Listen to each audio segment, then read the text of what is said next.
एक महत्त्वाची घडामोड आहे। पालकमंत्री पदासाठी भरत गोगावले यांचं शक्ती प्रदर्शन आहे। कार्यकर्त्यांसह गोगावले मुक्तागिरी बंगल्यावर दाखल झालेले आहेत। पालकमंत्री पदासाठी शिवसेनेचे कार्यकर्ते राजीनामे देणार आहेत। भरत गोगावले यांना पालकमंत्री करा अशी मागणी कार्यकर्त्यांकडून केली जाते।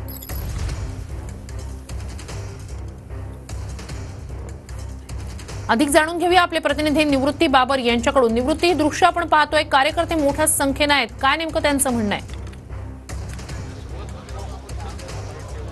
नक्कीच वृषाली, आपण जर पाहायला गेलं तर 2 दिवसापूर्वी पालकमंत्री पदावरती जे आहे ते 2 पालकमंत्री पदावरती स्थगिती देण्यात आली होती आणि त्यानंतर आपण जर पाहायला गेलं तर भरत गोगावले यांना रायगडचं पालकमंत्री करावं अशी मागणी जी आहे ते सर्व पदाधिकाऱ्यांची त्यांच्या आमदारांची होती। आणि आता आपण पाहतोय की रायगडमधले सर्व प्रमुख पदाधिकारी जे आहेत ते मुक्तागिरी बंगल्यावरती दाखल झालेले आहेत। तर श्रीकांत शिंदे देखील मुक्तागिरी बंगल्यावर पोहोचलेले आहेत। थोड्याच वेळात उपमुख्यमंत्री एकनाथ शिंदे त्यासोबतच भरत गोगावले आहेत ते या मुक्तागिरी बंगल्यावरती येणार आहेत आणि कुठेतरी गोगावले समर्थकांची या ठिकाणी शक्ती प्रदर्शन जे आहे ते शक्ती प्रदर्शन आपल्याला या ठिकाणी पाहायला मिळते। कारण की आदिती तटकरे यांना पालकमंत्री केल्यानंतर सर्वच शिंदे गटाच्या आमदारांनी आणि भरत गोगावले यांनी नाराजी दर्शवली होती, त्यानंतर स्थगिती देण्यात आली होती। परंतु आता आपण पाहतोय की सर्व पदाधिकारी जे आहेत ते मुक्तागिरी बंगल्यावरती पोहोचलेले आहेत। नक्की त्यांचं म्हणणं काय आहे आपण त्यांच्याकडून जाणून घेण्याचा प्रयत्न करणार आहोत।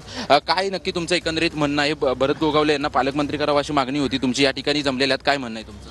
आज या ठिकाणी संपूर्ण महाड विधानसभा मतदारसंघातून अनेक शिवसैनिक या ठिकाणी उपस्थित राहिलेले आहेत। पूर्ण रायगड जिल्ह्यातून शिवसैनिक या ठिकाणी उपस्थित राहिलेले आहेत की आमची सर्व कार्यकर्त्यांची इच्छा आहे की आमचे नामदार भरत गोगावले हे रायगडचे पालकमंत्री या ठिकाणी झालेच पाहिजे। कारण त्यांनी 4थ्या टर्मला फार मोठ्या फरकामध्ये विजय मिळवलेला आहे। संपूर्ण जिल्ह्याची इच्छा आहे, संपूर्ण कार्यकर्त्यांची इच्छा आहे की भरत गोगावले हे या ठिकाणी रायगडचे पालकमंत्री झाले पाहिजे। आणि आज ह्या ठिकाणी संपूर्ण आम्हाला कार्यकर्त्यांना विश्वास आहे की ते ह्या ठिकाणी आज आम्हाला न्याय 100% भेटेल असा या ठिकाणी विश्वास आहे। तुम्ही या ठिकाणी पोहोचलाय, तुम्हाला वाटतंय भरत गोगावले यांना पालकमंत्रीपद दिलं जाईल? नक्की भेटणार।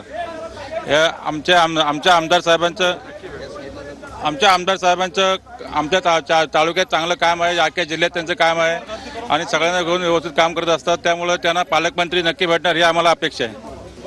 आपण या ठिकाणी पाहतोय की गर्दी मोठ्या प्रमाणात करण्यात आलेली आहे। या ठिकाणी पदाधिकारी जे आहेत ते पदाधिकारी पोहोचलेले आहेत। भरत गोगावले यांचं मोठ्या प्रमाणात चांगलं काम आहे आणि ते काम चांगलं असल्यामुळे त्यांना नक्कीच पालकमंत्रीपद दिलं जाईल अशी भावना जी आहे त्या कुठेतरी पदाधिकारी करताना पाहायला मिळत आहेत। थोड्याच वेळामध्ये उपमुख्यमंत्री एकनाथ शिंदे देखील मुक्तागिरी बंगल्यावरती पोहोचणार आहेत आणि सर्व नक्कीच अपडेट्स तुमच्याकडून मुक्तागिरीवरचे घेऊ। तूर्तास धन्यवाद निवृत्ती, तुम्ही दिलेल्या संपूर्ण माहितीसाठी।